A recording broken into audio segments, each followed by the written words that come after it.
കേരളത്തിലെ വിവിധ ഭാഗങ്ങളിൽ നിന്നുള്ള, അതായത് മധ്യ കേരളത്തിലും തെക്കൻ കേരളത്തിലും വടക്കൻ കേരളത്തിലുമൊക്കെ കണ്ടുവരുന്ന വിവിധ കലാരൂപങ്ങൾ അണിനിരന്നുകൊണ്ട് ഓണാഘോഷത്തിന് തുടക്കം കുറിക്കുന്ന അത്തച്ചമയ ആഘോഷത്തിന് തുടക്കമായി.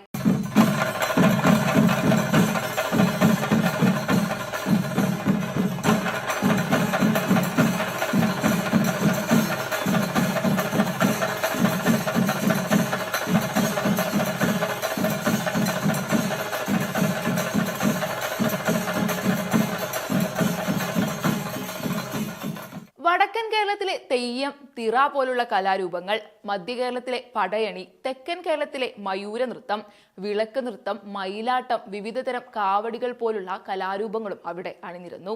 ഇത്തരത്തിലുള്ള കലാരൂപങ്ങൾക്ക് വർഷത്തിൽ 1-2 തവണ മാത്രമേ വേദികൾ ലഭിക്കുകയുള്ളൂ. ചെറിയ പട്ടണങ്ങളിൽ ഇത്തരത്തിലുള്ളത് കൊണ്ടുവന്ന് ഒരുക്കുന്നതും ദുഷ്കരമാണ്. മറ്റൊന്ന്, ജാതിമത വ്യത്യാസമില്ലാതെയാണ് വലിയ ആരവങ്ങളോടെയാണ് തൃപ്പൂണിത്തുറയിലെ അത്തച്ചമയം.